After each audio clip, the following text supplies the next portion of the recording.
دعا کرنا ایک عبادت ہے اور ہمارے مسائل کا حل ہے، لیکن بہت دفعہ ایسا ہوتا ہے کہ ہم دعا کرتے ہیں لیکن جب ہمیں قبولیت کا اثر نظر نہیں آتا تو ہم اللہ تعالیٰ سے ناراض ہونے لگتے ہیں، حالانکہ ہونا یہ چاہیے کہ دعا قبول ہو جائے، وہ چیز مل جائے جس کی ہم طلب رکھتے ہیں، یا نہ ملے ہم اللہ سبحانہ تعالیٰ کے سامنے اپنا سر جھکا دیں، اپنا معاملہ اللہ تعالیٰ کے حوالے کر دیں اور دعا کے قبول نہ ہونے کی کوئی تعویل کر لیں، کوئی اپنے دل میں وجہ سوچ لیں، مثلا یہ کہ کبھی جو چیز میں مانگ رہی ہوں اس کا نہ ملنا میرے حق میں زیادہ فائدے کی چیز ہے اور زیادہ مناسب ہے، کیونکہ کئی دفعہ ہمیں کوئی نعمت مل جاتی ہے تو ہم اس کی وجہ سے تکبر میں مبتلا ہو جاتے ہیں، ہمارے اندر اکڑ آ جاتی، ہم اپنے آپ کو کچھ سمجھنے لگتے ہیں، اور جب کوئی چیز نہیں ملتی اور ہم ٹوٹ جاتے ہیں تو ہمارے اندر وہ چیز عاجزی پیدا کر دیتی ہے۔ کبھی ایسا بھی ہوتا ہے کہ دعاؤں کی قبولیت میں یا کسی کام میں جو رکاوٹ ہوتی ہے وہ ہمارے اپنے گناہوں کی وجہ سے ہوتی، لیکن اس کو ہم کنسیڈر نہیں کرتے، اس کی طرف ہم توجہ نہیں کرتے، کیونکہ ہم سمجھتے ہیں کہ ہم تو گناہ کرتے ہی نہیں، ہم نے کیا گناہ کیا، ہم نے کون سا گناہ کیا، یہ عام جملے ہیں ہمارے، حالانکہ انسان خطا کا پتلا ہے، ہم میں سے کوئی بھی ایسا نہیں جو یہ دعویٰ کر سکتا ہو کہ وہ 100% اللہ سبحانہ تعالیٰ کی اطاعت اور فرما برداری کر رہا ہے۔ ہماری زبان سے بعض اوقات ایسی باتیں نکل جاتی، ہمارے رویوں میں بعض اوقات ایسی چیزیں ہوتی ہیں کہ جو اللہ تعالیٰ کو ناراض کر دیتی ہیں اور ہم بول کے بھول جاتے ہیں اور ہمیں یاد بھی نہیں ہوتا۔ تو ایسی صورت میں جب دعا قبول نہیں ہوتی تو پھر ہمیں کبھی احساس بھی ہو جاتا ہے کہ شاید ہماری اپنی کوئی غلطی ہے جس کی وجہ سے رکاوٹ ہو رہی ہے، تو پھر ہم اللہ تعالیٰ سے معافی مانگنے لگتے ہیں، استغفار کرنے لگتے ہیں، اور یہ چیز ہمارے حق میں اور کئی خیر بھلائی کے دروازے کھولنے کا سبب بن جاتی ہے۔ اسی طرح یہ ہے کہ بعض اوقات کسی چیز کے تاخیر سے ملنے میں بہت بہتری ہوتی، یعنی اگر فوری طور پر وہ چیز مل جائے تو ہم اس کی وہ قدر نہ کریں، اس کا حق ادا نہ کریں، اس کا شکر ادا نہ کریں، اور اسی طرح کبھی دنیا کا مل جانا انسان کے لیے مصلحت کے خلاف ہوتا ہے، اور اگر کوئی بھی دل میں پازیٹیو تھنکنگ نہ رہے، کوئی بھی مثبت خیال نہ آئے، تو بھی اللہ سبحانہ تعالیٰ کے بارے میں ہمارے دل میں کسی قسم کا اعتراض نہیں آنا چاہیے، یعنی ہمیں اللہ سبحانہ تعالیٰ کے فیصلوں پر کوئی آبجیکشن نہیں ہونی چاہیے، بلکہ انسان یہ سوچے کہ میں نے تو جو دعا کی وہ بندگی کا ایک تقاضا تھا، بندہ ہونے کی حیثیت سے میرے اوپر لازم تھا کہ میں اللہ تعالیٰ سے کچھ مانگتا، کیونکہ دعا جو ہے وہ ایک عبادت بھی ہے۔ اگر اللہ سبحانہ تعالیٰ فضل فرما دیتا ہے، یعنی قبول کر لیتا ہے، تو پھر یہ اللہ کا فضل ہے، اور اگر وہ نہیں کرتا تو وہ مالک ہے جو چاہے کر سکتا ہے، یعنی اللہ سبحانہ تعالیٰ کا اپنا فیصلہ ہے اور اس کا فیصلہ ہم سب کے فیصلوں سے بہترین ہوتا ہے۔ عام طور پر دیکھا گیا ہے کہ ہماری زیادہ تر دعائیں جو ہیں وہ دنیا سے متعلق ہوتی ہیں، دنیا کے ساز و سامان سے متعلق اور دنیا کی زیادتی سے متعلق۔ ہم ہر چیز چاہتے ہیں کہ دنیا میں کوئی بھی جو عیش و عشرت کی چیز ہے وہ ہمیں مل جائے، لیکن اگر دیکھا جائے کہ وہ سب کچھ نہیں بھی ملتا جو ہم چاہتے ہیں تو اس میں بھی ہمارے لیے خیر ہی خیر ہے، کیونکہ جب انسان کو زیادہ دنیا مل جاتی ہے تو وہ اللہ تعالیٰ کو اور زیادہ بھول جاتا ہے، اور بعض اوقات وہ اللہ سبحانہ تعالیٰ کی ناراضگی کے کاموں میں ان کو استعمال کرنے لگتا ہے۔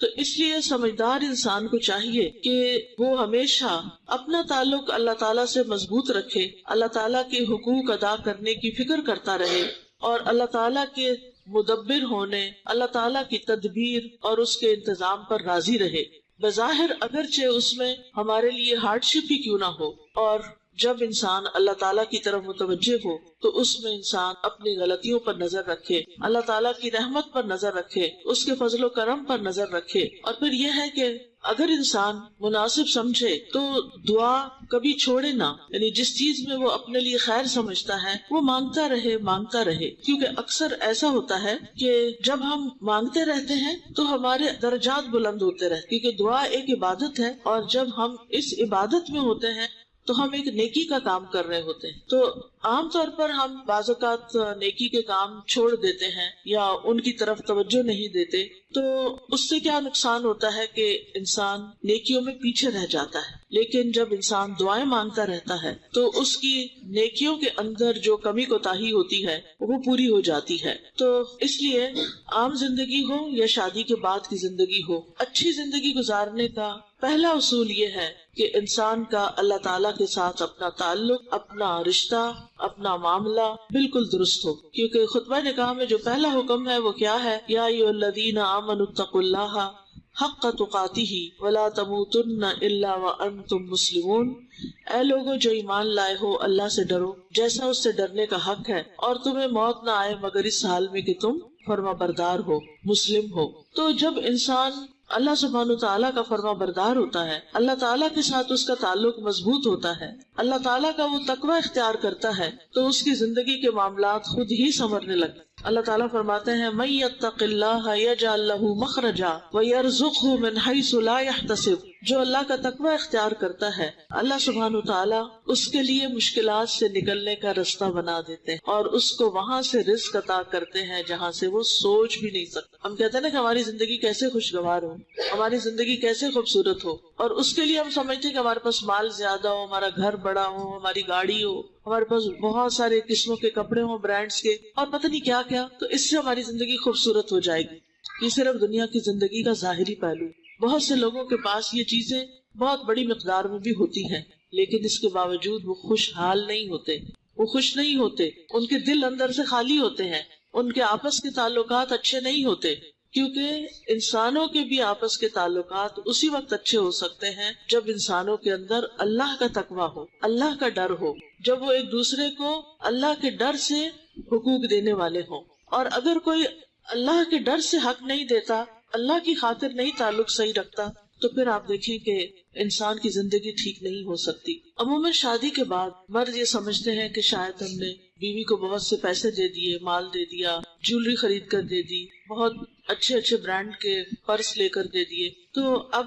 اسے اپنی زندگی خود خوشحال گزارنی چاہیے۔ ٹھیک ہے، یہ چیزیں خوشی کا باعث ہوتی ہیں اور شوہر کی بہت بڑی عنایت ہو سکتی ہیں، لیکن بیوی کو تحفظ چاہیے ہوتا ہے، بیوی کو توجہ چاہیے ہوتی ہے، بیوی کو حوصلہ افزائی چاہیے ہوتی ہے، اور یہ تین چیزیں وہی مرد دے گا جس کے اندر تقویٰ ہوگا، جس کے اندر اللہ کا ڈر ہوگا۔ اب دیکھیں کہ تحفظ کس طرح، یعنی بیوی کو سیکیورٹی چاہیے ہوتی ہے اس بات کی کہ اس کا فیوچر اس گھر میں محفوظ ہے۔ عموماً یہ ہوتا ہے کہ چونکہ گھر والے پہلے سے اکٹھے مل جل کے رہ رہے ہوتے ہیں، ایک دوسرے کی نفسیات کو سمجھ رہے ہوتے ہیں، ایک دوسرے کے حالات کو سمجھتے ہیں، لہٰذا وہ سب ایک دوسرے کو انڈرسٹینڈ کر رہے ہوتے ہیں۔ جو نئی لڑکی آتی ہے اس کو شوہر کی سپورٹ چاہیے ہوتی ہے اس گھر میں ایڈجسٹ ہونے کے لیے، لیکن بعض اوقات مرد حضرات وہ سپورٹ نہیں دیتے اور لڑکی بالکل اپنے آپ کو تنہا محسوس کرنے لگتی ہے، اور ایسی صورت میں وہ بالکل اپنے آپ کو تنہا محسوس کرنے لگتی ہے، تو پھر وہ جو انسیکیورٹی ہوتی ہے کہ اس گھر میں میرا کوئی بھی نہیں، کیونکہ وہ 100% شوہر پر ڈیپینڈ کر رہی ہوتی، اور کسی بھی بیوی کی عزت جو ہوتی ہے وہ شوہر کرواتا ہے اس گھر میں، یعنی بہنوں سے، ماں سے، بھائیوں سے، تمام رشتہ داروں سے۔ اور اگر شوہر کی طرف سے عورت کو یہ سپورٹ اور یہ تحفظ نہیں ملتا تو پھر بعض اوقات وہ اس گھر میں دل نہیں لگا پاتی، اس گھر میں جگہ نہیں بنا پاتی۔ لہٰذا شوہر کے لیے بہت ضروری ہے کہ وہ بیوی کو تحفظ فراہم کرے، اس کو رہنے کی مناسب جگہ فراہم کرے، اس کی ضروریات فراہم کرے۔ دوسری چیز جس چیز کی ضرورت ہوتی ہے عورت کو، وہ توجہ ہوتی ہے، اٹینشن ہوتی ہے، کیونکہ ایک لڑکی جس نے اپنی ساری جوانی اب تک کی اپنے ماں باپ کے سائے تلے گزاری، لاڈ اور پیار میں گزاری، محبت میں گزاری، اب آپ دیکھیں کہ وہ ایک نئے گھر میں آئی ہے تو وہاں پر اس کو سب سے زیادہ یہ ایکسپیکٹیشن اپنے شوہر سے ہوتی کہ وہ اس کو توجہ دے، وہ اس کو محبت دے، وہ اس کا خیال رکھے، وہ اس کی ضروریات پوری کرے۔ لیکن اگر اس کو شوہر کی طرف سے یہ توجہ نہیں ملتی، ٹائم نہیں ملتا، وہ بیوی کو نظر انداز کر دیتا ہے، وہ بیوی کو وقت نہیں دیتا اور چھوٹی چھوٹی باتوں پر نکتہ چینی شروع کر دیتا ہے، یا کسی تیسرے بندے کی خاطر بیوی سے جھگڑا شروع کر دیتا ہے، یا پھر سنی سنائی باتوں میں آ کر الزام تراشی شروع کر دیتا ہے، تو اس سے گھر کبھی بھی آباد نہیں ہو سکتا۔ اسی طرح بیوی کو حوصلہ افزائی چاہیے ہوتی ہے، یعنی وہ چونکہ ڈرتے ڈرتے اس گھر میں قدم رکھ رہی ہوتی ہے تو وہ ہر چیز میں شوہر کی طرف دیکھتی ہے کہ اس کا شوہر اس معاملے میں اس سے کیا کہتا ہے، اور اگر وہ اس کی حوصلہ افزائی کرے، وہ اس کو انکریج کرے، وہ اس کو آگے بڑھائے، کیونکہ انسان کی گروتھ شادی کے بعد رک نہیں جانی چاہیے۔ عام طور پہ ہم سمجھتے ہیں پڑھائی لکھائی ہوگی، ڈگری لے لی، اب شادی ہوگی، بس بات ختم، ہم سب کچھ چھوڑ کے بیٹھ جاتے ہیں۔ حالانکہ اللہ نے عورت کو بھی ایک دماغ دیا ہے، عورت کو بھی عقل دی ہے، سمجھ دی ہے، اور بعض اوقات تو عورتوں کے اندر بہت ذہانت ہوتی ہے، بہت سی اسکلز ہوتی ہیں، بہت کچھ وہ کر سکتی ہیں، لیکن شوہروں کی طرف سے ان کو حوصلہ افزائی نہیں ملتی، ان کو ساتھ نہیں ملتا، جس کی وجہ سے ان کی ساری صلاحیتیں ماری جاتی ہیں۔ تو ایسی صورت میں عقل مند شوہر وہی ہوتے ہیں جو بیوی کی ان نیڈز کو سمجھتے ہیں اور وہ بیوی کے اچھے کاموں کی تعریف کریں، اس کے کاموں میں دلچسپی لیں۔ اگر وہ کچھ بنانا جانتی ہے، چاہے کھانا بنانا ہو یا گھر کی ڈیکوریشن ہو، یا اور اگر اس کے پاس کوئی اسکل ہے، پڑھانا جانتی ہے، یا ڈاکٹر ہے، یا انجینئر ہے، یا جو بھی اس نے کچھ پڑھ رکھا ہے، اور اس میں وہ اپنی حدود کے اندر رہ کر کچھ کام کرنا چاہتی ہے، تو ماں باپ کے گھر میں تو پیرنٹس حوصلہ افزائی کرتے ہیں، انکریجمنٹ دیتے ہیں، اور وہ آگے بڑھتی ہے۔ تو شادی کے بعد اس کے ہسبینڈ کا یہ کام ہے کہ وہ اس کو انکریج کرے اور اس کو آگے بڑھائے، کیونکہ اگر وہ اس کے پیچھے ہسبینڈ کی سپورٹ ہوگی تو وہ بہت مضبوط ہو جائے گی اور وہ بہت بڑے بڑے کام کر سکے گی۔ پھر اسی طرح یہ ہے کہ شوہر کا فرض ہے کہ بیوی کو نان نفقہ فراہم کرے اور اسے اپنے والدین کا محتاج نہ بنائے۔ بعض کیسز میں یہ ہوتا ہے کہ لڑکی کے ماں باپ مالدار ہوتے ہیں اور وہ بیٹی کو ہمیشہ دیتے رہتے ہیں، تو شوہر کو عادت ہو جاتی ہے کہ ٹھیک ہے، جب بھی کوئی بڑا خرچہ ہوگا، جب بھی کوئی ضرورت ہوگی تو ماں باپ دے دیں گے، یا ماں باپ ہی کو دینا چاہیے۔ ایک تو ہمارے معاشرے میں جو جہیز کی لعنت ہے کہ ایکسپیکٹیشن پہلے سے ہی ہوتی ہے کہ زندگی کی ہر ضرورت کی چیز، سوئی سے لے کے گاڑی تک، وہ لڑکی اپنے گھر سے لے کر آئے، اور بعض کیسز میں اگر وہ نہیں لاتی تو اس کو گھر کی چیزیں تک استعمال کرنے کی اجازت نہیں ہوتی۔ مجھے کوئی بچی بتا رہی تھی کہ جب اس کی شادی ہوئی تو اس کے والدین نے کافی سامان دیا، لیکن سامان پیک تھا۔ ایسے ہوتا ہے نا کہ وہ سب کچھ بند ہوتا ہے۔ اب آپ آئے ہیں سسرال میں تو اب پہلے ہی دن تو سارا کچھ کھول کے نہیں بیٹھ جاتے، آہستہ آہستہ چیزیں نکلتی ہیں۔ تو کہتی کہ جو تکیہ انہوں نے میرے لیے رکھا ہوا تھا وہ مجھے سوٹ نہیں کر رہا تھا، تو میں نے دوسرا تکیہ لیا، تو انہوں نے اٹھا کے اس کو الماری پہ رکھ دیا کہ تم اپنا تکیہ نکالو۔ یعنی آپ خود سوچیں، کیا یہ انسانیت ہے؟ کیا یہ ہمارا دین یہ ہمیں سکھاتا ہے؟ یہ سراسر جہالت ہے۔ یعنی انسانوں سے زیادہ چیزوں کی محبت اور انسانوں کی ضروریات کو پیچھے پھینک دینا، اور پھر برتن استعمال نہ کرنے دینا، جو میکے سے لائی ہو وہ کرو، اور اگر کسی چیز کا مطالبہ کرنا تو یہ کہنا تم کون سا میکے سے لائی ہو، ہر وقت اس چیز کے تانے دینا۔ آپ کو معلوم ہے کہ یہ اسلامی طور طریقہ نہیں ہے۔ یہ ہم ایک طویل عرصے تک ہندوستان میں رہے ہیں اور وہاں کا جو کلچر تھا وہ سرایت کر کے ہمارے اندر آ گیا، اور یہ چیزیں ہمارے معاشرے میں بھی عام ہو گئی۔ پھر اسی طرح یہ ہے کہ شوہر کو گھر میں مسکراتے ہوئے داخل ہونا چاہیے، بیوی کے اچھے کاموں کی تعریف کرنی چاہیے، اس کو تحفے تحائف دینے چاہیے، محبت کا کھلا اظہار کرنا چاہیے، دل لگی اور دل جوئی کی بات کرنی چاہیے، اور غلطیاں ہو جائیں، جیسے کھانے میں نمک زیادہ ہو گیا ہے، یا کھانا کسی وجہ سے ٹھنڈا رہ گیا ہے، یا تھوڑا کچا رہ گیا ہے، تو ایسی چیزوں کو تحمل اور برداشت کے ساتھ گزار لیں، یعنی درگزر سے کام لیں، کیونکہ انسان ہے نا، انسان پرفیکٹ نہیں ہے۔ اور عام طور پر بچیاں ماں باپ کے گھر میں تو پڑھ ہی رہی ہوتی ہیں یا کوئی جاب کر رہی ہوتی ہیں، اور گھرداری ان کو اتنی نہیں آتی جب تک کہ ان کے سر پہ پڑتی نہیں، اور پھر جب پڑتی ہے تو آہستہ آہستہ وہ یہ سب چیزیں سیکھتی بھی چلی جاتی ہیں۔ پھر اسی طرح یہ ہے کہ بیوی کے اوپر بھی کوئی ذمہ داریاں عائد ہوتی ہیں، اور ان میں سے ایک یہ ہے کہ وہ شوہر کے مزاج کو سمجھے کہ میرا شوہر کن باتوں پہ خوش ہوتا ہے اور کن باتوں پہ ناراض ہوتا ہے، کیا چیز اس کو غصہ دلاتی ہے، اور اگر وہ غصے میں آ گیا ہے تو بیوی کو اس سے غصہ نہیں کر، دو لوگ بیک وقت غصہ نہ کریں۔ یہ تو ہو نہیں سکتا کہ غصہ نہ آئے، کبھی بیوی کو آئے گا کبھی شوہر کو آئے گا، لیکن اگر ایک کو آیا ہے تو دوسرا اپنے آپ کو کنٹرول میں رکھے تو دوسرے کا بھی ٹھنڈا ہوئے، وہ اس میں پانی ڈالنے والی کرے نہ کہ آگ بھڑکانے والی کرے۔ اور پھر یہ ہے کہ اگر غصہ آ بھی گیا ہے اور ناراضگی ہو بھی گئی ہے تو اس ناراضگی کی حالت میں سونا نہیں چاہیے، یعنی رات کو سونے سے پہلے اپنے امور اور بات جو ہے وہ ایک دوسرے کے ساتھ سیٹل کر لینی چاہیے، تاکہ شیطان کو موقع نہ ملے، کیونکہ ہوتا یہ ہے کہ شیطان جو ہے وہ انسان کا دشمن ہے، اور شیطان انسان کے اس دشمنی میں پھر میاں کے دل میں بیوی کے خلاف اور بیوی کے دل میں میاں کے خلاف بدگمانیاں ڈالتا چلا جاتا ہے، اور جب وہ بدگمانیاں بڑھ جاتی ہیں تو پھر تعلقات میں مزید خرابی پیدا ہو جاتی ہے۔ اسی طرح بیوی کے لیے یہ لازم ہے کہ وہ اس بات کو سمجھے کہ شوہر کہاں جانے کو پسند کرتا ہے اور کہاں جانے کو پسند نہیں کرتا، اور اس کی عادات میں کیا کیا چیز شامل ہے۔ مثلا بعض حضرات کو بالکل یہ پسند نہیں ہوتا کہ گھر گندا ہو یا چیزیں بکھری ہوئی ہوں یا گھر میں صفائی نہ ہو، تو ایسی صورت میں لڑکی چونکہ دوسرے گھر سے آتی ہے اور کیجول زندگی بسر کر کے آتی ہے، لیکن اگر وہ دیکھ لے کہ ہسبینڈ جو ہے وہ صفائی پسند ہے تو وہ اپنی عادت کو بدل لے، کیونکہ دونوں کو ایک دوسرے کے ساتھ رہتے ہوئے کچھ عادتیں ہسبینڈ کو بدلنی ہوگی اور کچھ عادتیں جو ہے وہ بیوی کو بدلنی ہوگی۔ پھر اسی طرح یہ ہے کہ بیوی کے لیے لازم ہے کہ وہ سنی سنائی باتوں میں نہ آئے۔ بعض اوقات خاندان کے اندر ایسے رشتے دار ہوتے ہیں جو ایک دوسرے کے بارے میں بہت مس انفارمیشن عام کرتے ہیں، یعنی کہ ایسی چیزیں عام کرتے ہیں کہ جس کی وجہ سے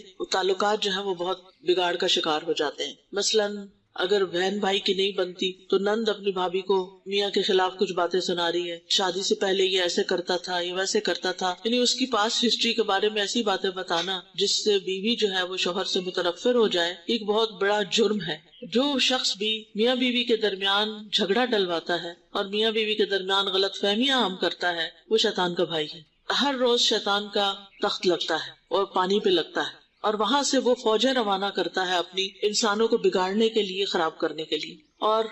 جب وہ واپس لوٹتا ہے اپنی رپورٹ لے کر اور آ کے بتاتے ہیں، کوئی کہتا ہے میں نے قتل کرا دیا، کوئی کہتا ہے میں نے چوری ڈاکہ ڈلوا دیا، کوئی شیطان کچھ کام بتاتا ہے، کوئی کچھ کام بتاتا ہے۔ تو اتنے میں ایک شیطان آ کے کہتا ہے کہ میں فلاں میاں بیوی کے پیچھے لگا رہا یہاں تک کہ ان کے درمیان جھگڑا کروا دیا، تو وہ اٹھ کے اس کو گلے لگاتا ہے اور اس کے سر پہ تاج پہناتا ہے اور وہ کہتا ہے تم نے ہی تو سب سے اچھا کام کیا۔ لہٰذا میاں بیوی کے درمیان جھگڑا ڈلوانا یہ ایک شیطانی کام ہے، اور اس میں بیوی کو شوہر کے خلاف باتیں نہیں سننی چاہیے اور سنی سنائی باتوں کو آگے نہیں بڑھانا چاہیے اور ان پہ یقین نہیں کر لینا چاہیے۔ پھر اسی طرح یہ ہے کہ شوہر کے رشتہ داروں کو اپنا رشتہ دار سمجھنا چاہیے۔ اب شادی سے پہلے تو صرف اپنے بہن بھائی ہوتے ہیں، کیونکہ شادی کے بعد اگر ہم چاہتے ہیں کہ شوہر کا دل جیتے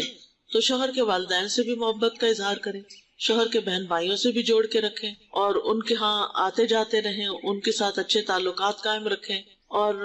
پھر یہ ہے کہ شوہر کی موجودگی میں اور لوگوں سے زیادہ شوہر کو توجہ دیں۔ یعنی بعض لوگ ایسے ہوتے ہیں کہ شوہر بیٹھا ہے، خاندان کے اور لوگ بھی بیٹھے ہیں، اب بیوی کبھی کسی کی تعریف کر رہی ہے، کبھی کسی کی، کبھی اپنے ابا کی، کبھی چچا کی، کبھی کسی کی، اور شوہر دیکھ رہا ہے کہ ایک دفعہ بھی اس نے شوہر کی تعریف نہیں کی، تو وہ انکانشیسلی اس کو کمپیئر کر رہا ہوتا ہے یا اپنی بیوی کی حرکت کو دیکھ رہا ہوتا ہے کہ میری بیوی مجھے کچھ نہیں سمجھتی۔ اور جب ایک دفعہ میاں کو یہ فیلنگ آ جاتی ہے نا کہ میری بیوی مجھے کچھ نہیں سمجھتی، تو پھر اس کے بعد کام خراب ہو جاتا ہے۔ تو اس لیے بیوی کو سب سے زیادہ امپورٹینس اپنے ہی شوہر کو دینی چاہیے۔ اور پھر یہ کہ جو اہم باتیں ہیں، جو ایکسپیکٹیشنز ہیں، وہ لکھ بھی لینی چاہیے۔